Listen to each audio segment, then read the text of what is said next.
of y'all do. Some of you call me AJ Literary. And of course, I am the Rikkie, baby, for the Rikkie Show. It's another episode of the Rikkie Show, and I am so excited because I have a special guest. So apparently, I won't be doing the show alone today. Trust me, you would love this episode. Yes, the Rikkie Show is brought to you by the RIKKIE Royal Concept Limited, okay? All right, so let me just chip it in. You know, on the Rikkie Show, you can actually place advertisements, bookings, you can sponsor the Rikkie Show, okay? We can always come to you wherever you are. You can call on us, okay? We are open 100%. All right, now come with me because it's the Rikkie Show. Let's go. Let's rock Rikkie Show. Look, listen, and learn. Okay, welcome back, guys. It's the Rikkie Show with your girl Rikkie. And like I said in my introduction, that I won't be doing this episode alone because I have a special guest. Because of the special topic we are treating on the show today.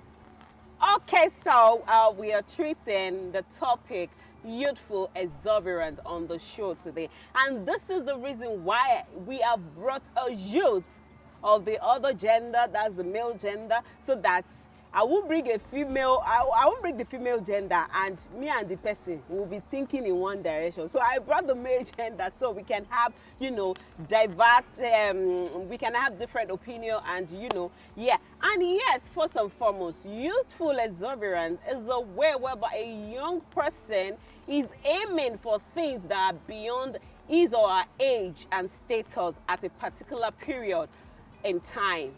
You know, there are stages in life, and it's quite unfortunate that the youth we have out there now, they want to live above their means, even way above their age. Okay, so youthful exuberance is wanting to do something that is way out of your age, your status, where you are, not having the patience to follow the due procedure and process of life.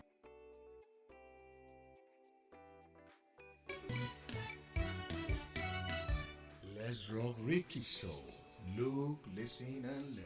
Welcome back, guys. It's the Rikkie Show, and yes, of course, we still have Mr. Fashino here, a youth rep in the house on this episode of the Rikkie Show, and we are discussing youthful exuberance. And if you are watching already, I'm sure you are picking one thing or the other, either as a parent or a teenager or a youth watching this episode. Okay, so please, how do we?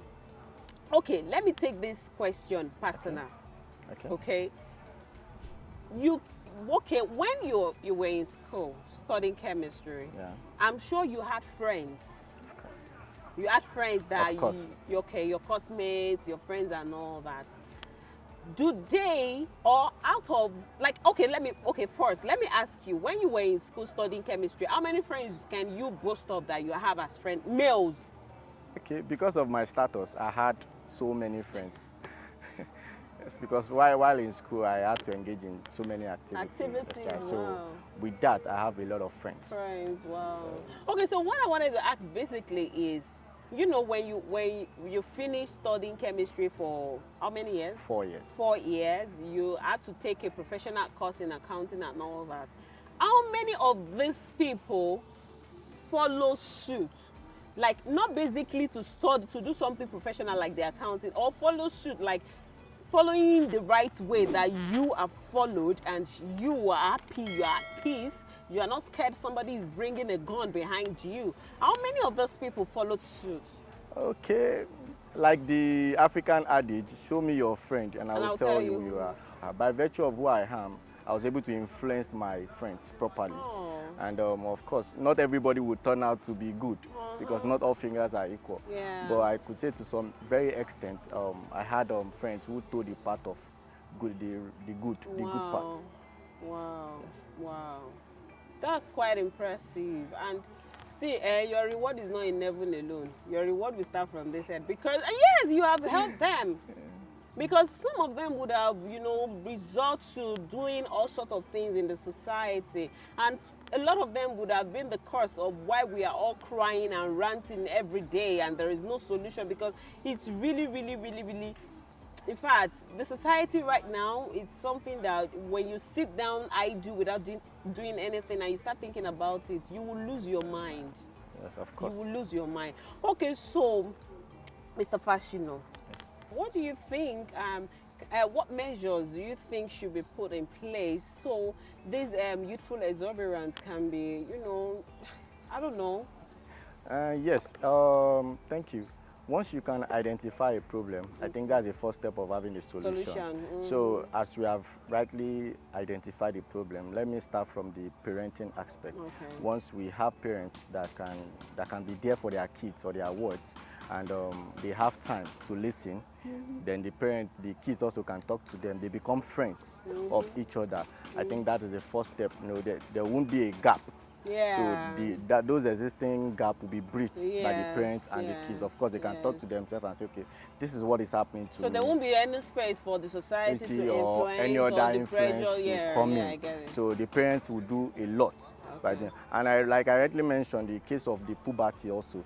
Once they know that their child is going into that stage of life, and they know that these children cannot be left on their own, so their job is to make sure that these things are sold to the children instead of allowing the society to sell it to them. So they should make them understand. And once a child does not feel comfortable with the parents, they would rather go to a stranger who might just mislead them explain things they don't know to them. Of course. And the issue of the society upping. So I think in Nigeria, let me take Nigeria as a case study, we have the National Orientation Agency. I don't know if they are still in existence, but I think they are the body, or many more, the civil societies also can help with day-to-day or timely education, orientation, and knowledge. Keep these things out to the public. Let them know the good part and the right part. Let them know that there is no easy way out to success. Let them know that the Mike Adenugas of this world, the Dangotes of this world, there was a process. When there was a list released by Forbes recently about the richest men in the world and how they got to 1 trillion cap market.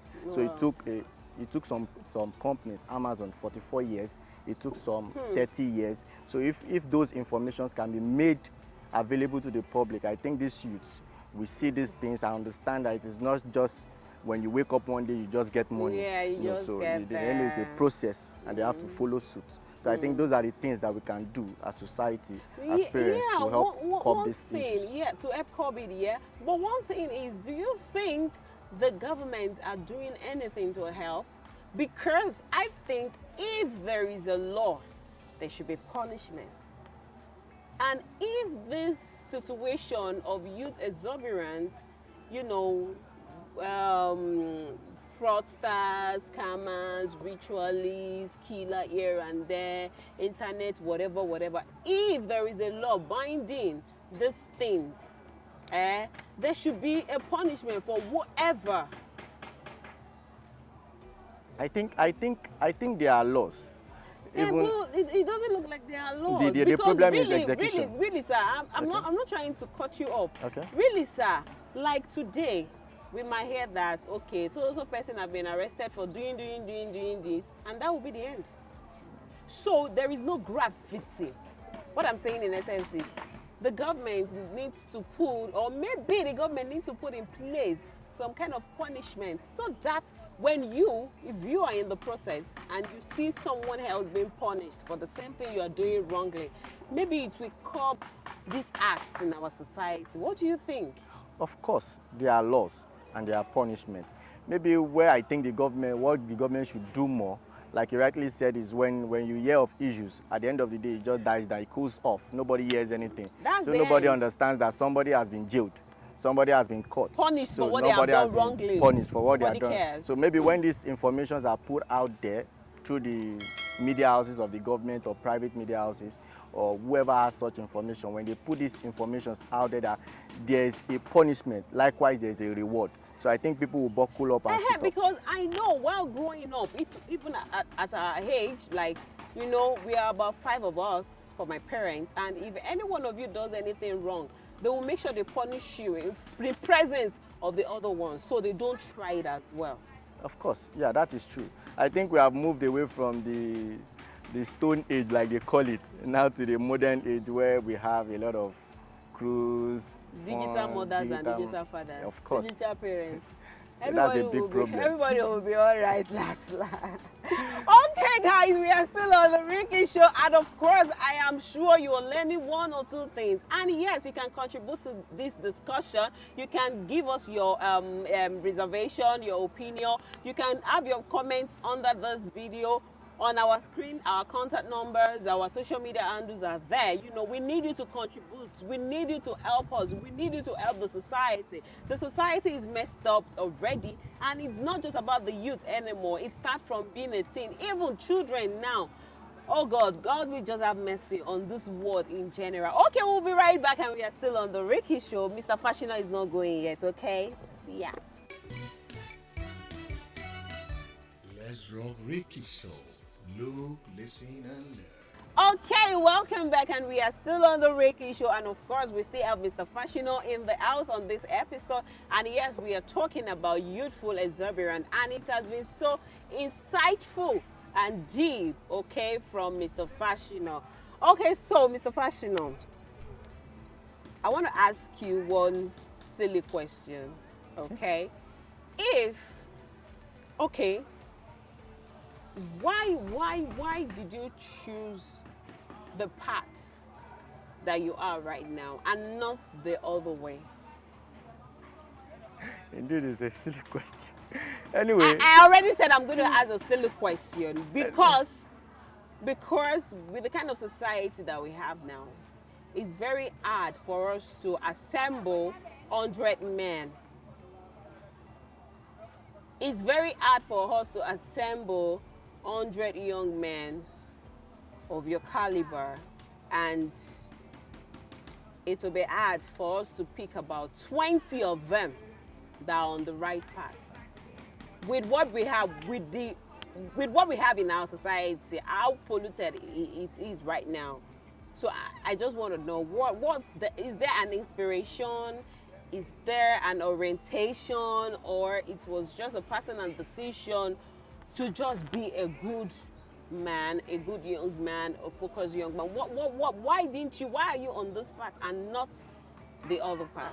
Okay, let me let out a secret. I grew up in a place where the word term as ghetto. A very, I don't want to use the word worst. Where you you can actually use it, because some people who are even doing it wrongly now, they have to blame their background. Just like they would blame their parents for not giving them the morals, teaching them morals of life, you know. So you can actually... So I grew up in Ajegule, a suburb in Lagos State. And so I must give kudos to my parents for holding my hands, and not just me, my siblings, for teaching us rightly. Like I said, when there's a problem or when there's a gap, the lacuna between the child and the parent, then that is the first step to destruction. Yeah. So to my parents, I want to say a big thank you to them for leading me to the right path.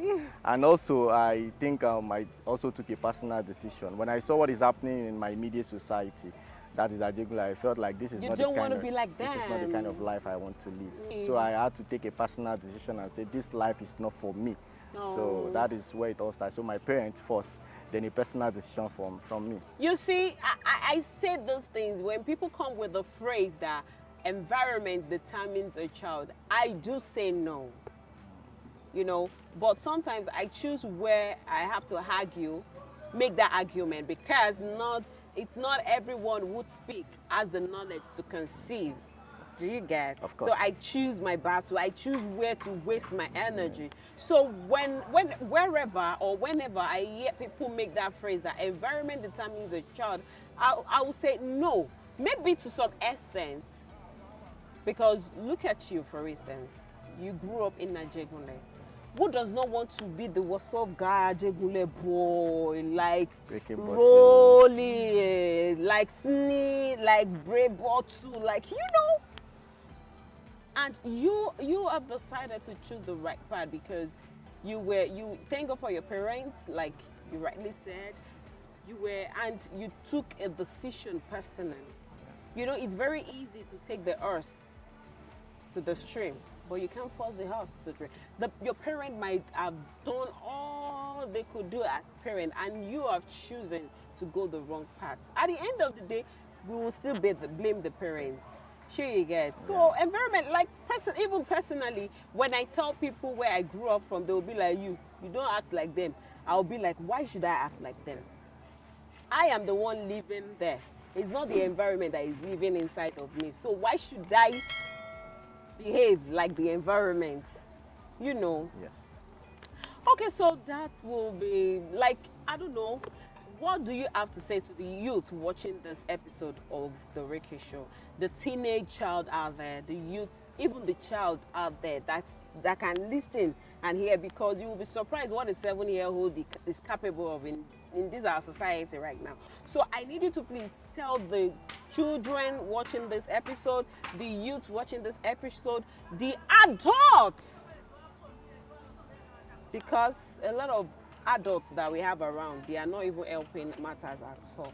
So what do you have to say to everyone in general? But I want you to categorize it like that, so that everyone will pick the one that belongs to them and act accordingly. Okay? Oh yeah, Mr. Fashion. Okay, thank you very much.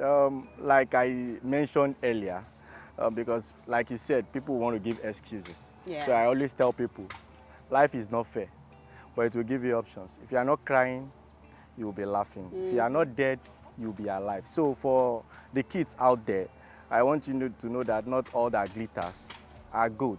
So you have to listen to your parents when they talk to you. Exactly. Even when they are not around, there are two parts. There's a good part and there's a bad part. Yeah. You have to look at a good part and follow that part.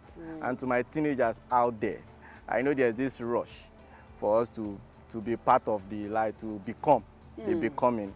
You want to just go out to party, you want to follow the trendy lifestyles. I want to tell you that of course you can do that, but there's limitations. There are limitations to all those things. So I want you to know that the word out there is not for the faint-hearted. The word out there is vile, it is evil. So you have to choose rightly what you want out there. And for the youth that are out there, I believe as youth, it is a starting point for us to look, because they said a fool at 40 is a fool. So then we should not allow us to get to that stage where we become fools. You start to look at things that we can do by ourselves, look at trainings that we can go to, look at schools that we can attend, look at businesses that we can, not the fraudulent businesses, not the get-rich-quick syndrome that we have out there, especially with the Ponzi schemes and all that. So I want us to look at every of our options at our disposal carefully and choose the one that will have a lasting effect on us, not just the short-term advantage or the short-term benefit. You look at long-term. At the end of the day, when we grow older, when we grow old, what we will look back and fall on, and what with our children, or what legacy would we be leaving behind for people coming behind us. I think that should be what should be at the front of our mind and not the back of our mind. Thank you. Okay, thank you, Mr. Fashino. That was really, really, really okay. Now I have to look for a word. So that was really detailed, and there is no way you will say you do not understand all he has said. He has said it in a simple English, relatable English, relatable signs and words. Please, we can do better. You and I, together, we all can make our society a better place. We all can help the kids that are just growing to be a better person in the society. When the society is good, a child grows better. Okay, we can do better. And yes, on this episode of the Rikkie Show, we would like to hang it here, because we will still be coming around to discuss this topic again. You know how we do it on the Rikkie Show. But for now, we'll be hanging it here. Mr. Olanrewaju Fashino, thank you so much for not saying no to be on the Rikkie Show. Thank you for having me. Thank you. And thank you for sharing your knowledge. Thank you for following the right path. And again, thank you for initiating your friends to be good people in the society. This change that we are all craving for begins with you and I. Yes, so thank you for being wonderful. Thank you. Thank you for your knowledge. Thank you. Thank you. Thank Hope you. next time if we call that, okay, Mr. Fashino, we need you to come again on the show as a youth rep, you will be able to. Of course, I would answer your call. Thank you so much. We Thank you very appreciate much. it. Okay, so and that will be all on this episode of the Rikkie Show. And before I go, like I will always do, I want to say a very big thank you to God Almighty for making this episode a successful one. Such an incredible conversation with Mr. Fashino. Thank you, God, for making this episode a success. And a big thank you to our director, Mr. Anta Laniyo. Thank you for your time. Thank you for your dedication. Thank you for all that you do for the Rikkie Show. And to everyone behind the camera, I say a very big thank you for doing this for the Rikkie Show. To my stylist, to Fashion Trend, thank you for making me beautiful. I appreciate you. God bless you. And yes, I want to say a very big thank you to Crown City Park and Resort. Thank you to the chairman, manager, directors. Thank you, everyone, and to the entire staff. Thank you for making this place beautiful, for giving us your beautiful space to use, for accommodating us, for making us feel at home. Thank you. We appreciate you. Until I see you next time on the Rikkie Show, it's still your girl, Rikkie for the Rikkie Show. No, I am not going because I'm going to leave you with the question, if. Okay, here is the question. If you are to go back to 20 years, if, no matter your age, I don't care. If you are to go back to 20 years, what is that one thing you would love to correct? Again, if you are to go back to 20 years, what is that one thing you would love to correct about yourself? Okay, finally, I got to go. Till I see you next time on another episode of The Rikkie Show, I remain your girl, Rikkie for The Rikkie Show. Thank you. Come, let's watch Rikkie Show. Let's rock together, Rikkie Show. Rikkie's waiting, let's rock minds. Let's rock Rikkie Show. Let's rock together, Rikkie Show. Rikkie's waiting, let's rock minds. Let's rock Rikkie Show. Do you have your wife seated? Give me your attention. Rikkie's waiting, let's rock minds. Let's rock Rikkie Show. Do you have your kids seated? Give me your attention. Rikkie's waiting, let's rock minds, let's rock Rikkie Show. As you munch your popcorn, give me your attention. Rikkie's waiting, let's rock minds, let's rock Rikkie Show. Come, let's watch Rikkie Show. Let's rock together, Rikkie Show.